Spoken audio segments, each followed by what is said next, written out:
All right, so picture this with me. Okay. You got this kid, right?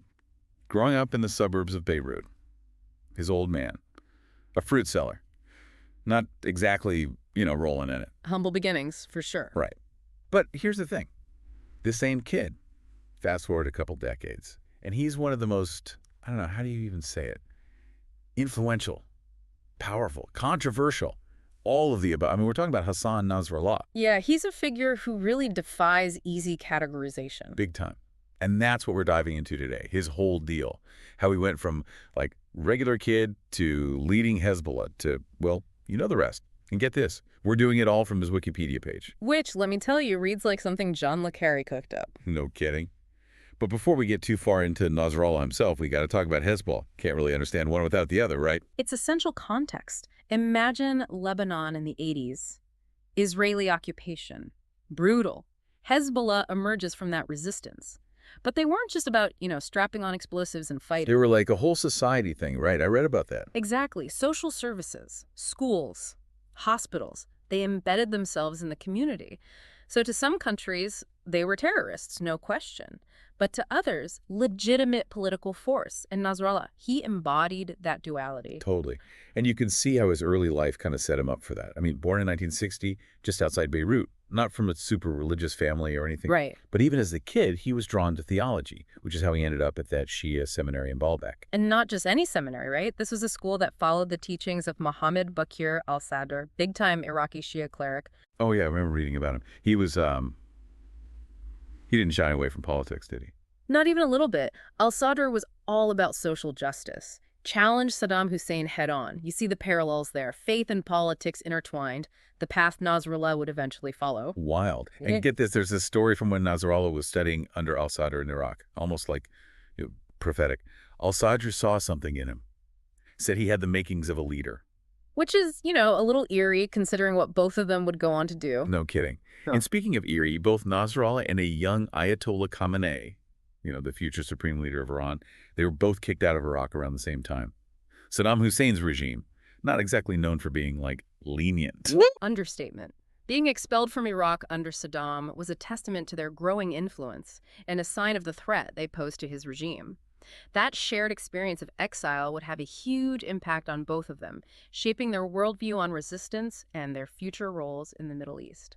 Big time. And for Nasrallah, this forced return to a region that's, let's face it, always kind of a powder keg. Yeah. It was a huge turning point. Gets back to Lebanon just as the 82 Israeli invasion kicks off. Talk about timing. Right, and that's when his path really merges with Hezbollah's. It's like he went from studying religion to living it out in the trenches. A crash course in armed struggle. And you have to wonder how much that sudden shift from scholar to soldier shaped the leader he'd become. I mean, it shows you he wasn't afraid of a fight. He jumps headfirst into Hezbollah's military wing, starts forging these alliances, Iran, Syria. It's like he was preparing for something big, even back then. And that something big wasn't too far off. In '92, his predecessor is assassinated, and Nasrallah, still relatively young, becomes the Secretary General of Hezbollah. And that's when things really get interesting. That's wild to think about him taking over like that. It wasn't just about, leading troops, right? He understood how to play the media game. Oh, absolutely. Nasrallah was way ahead of the curve on that front. He knew it wasn't enough to just fight a war. You had to win the narrative, too. Information warfare. He practically wrote the book. And he had his platform, Yeah. Almanar TV, right? Precisely. Under his leadership, they poured resources into it. And this was before social media. This was his direct line to the people, delivering speeches, rallying support, even getting in a few jabs at his enemies. Brilliant strategy, really. Yeah, and it worked, didn't it? I mean, you look at the guy's image, especially in those early years. Yeah. He was like a rock star to his followers. Charismatic, for sure. But it wasn't all speeches and media savvy. He backed it up with action, too. Late 90s, remember, you had a wave of Hezbollah attacks on Israeli forces. Risky move, but it proved they were a force to be reckoned with. And then 97, man, that's when his son, Hadi, was killed in that Israeli operation. It's right there in the Wikipedia article. Must have been devastating. It was a turning point for sure, not just personally, but politically, too. Because he went public with his grief. Right. Exactly. He could have mourned privately, but instead he shared that pain, that anger with his followers, talked about Hadi as a martyr, refused to negotiate for his son's body when the Israelis tried to use it as leverage. It was a brilliant, if heartbreaking, move. He became more than just a leader, right? He was a father, grieving for his son, just like so many other fathers in Lebanon. Exactly. He connected with people on a human level, solidified that image of Hezbollah as the protector of Lebanon, the ones willing to take on Israel when the government wouldn't. And then, 2000, Yeah. Israel pulls out of Lebanon. You could argue Hezbollah forced their hand. I mean, after all those years. It was a victory, but at what cost? The region was still incredibly unstable. And then, of course, you have the 2006 war that really throws a wrench in things. Yeah, the Wikipedia page Yeah. kind of glosses over some of the details there. But basically, Hezbollah ambushes an Israeli patrol, captures 2 soldiers. Israel comes back with everything they've got. Lebanon was decimated. And Nasrallah's role in all that. Still debated today. Some say he miscalculated, that he provoked a war he couldn't possibly win.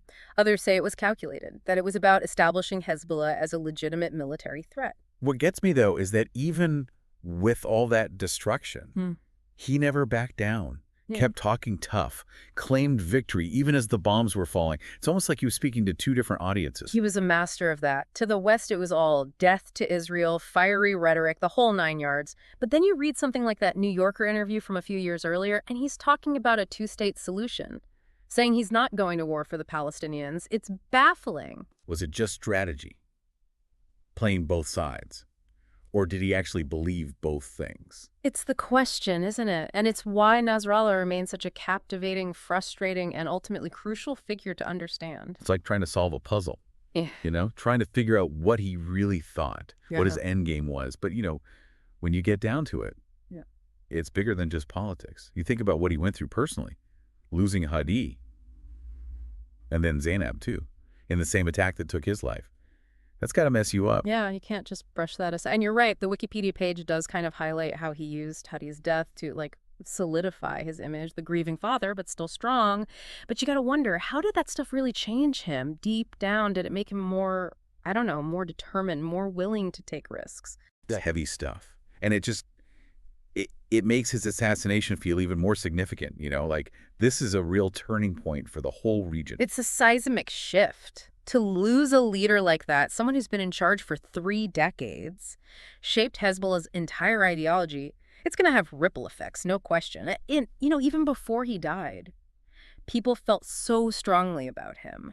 The Wikipedia page, it even mentions these songs, right? Some praising him, some condemning him. It's wild. Yeah, I saw that.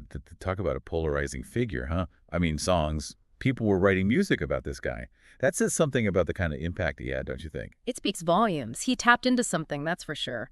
He knew how to reach people, how to get them fired up, whether it was anger or hope or, I don't know, maybe a bit of both. That's what makes him so fascinating to me, I think.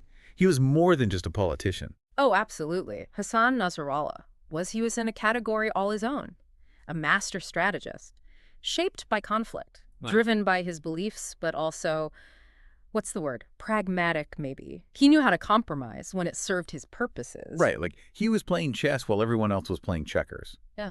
And, love him or hate him. His story. It reminds you that the Middle East, it's not so simple. Black and white, good guys, bad guys. It's way more complicated than that.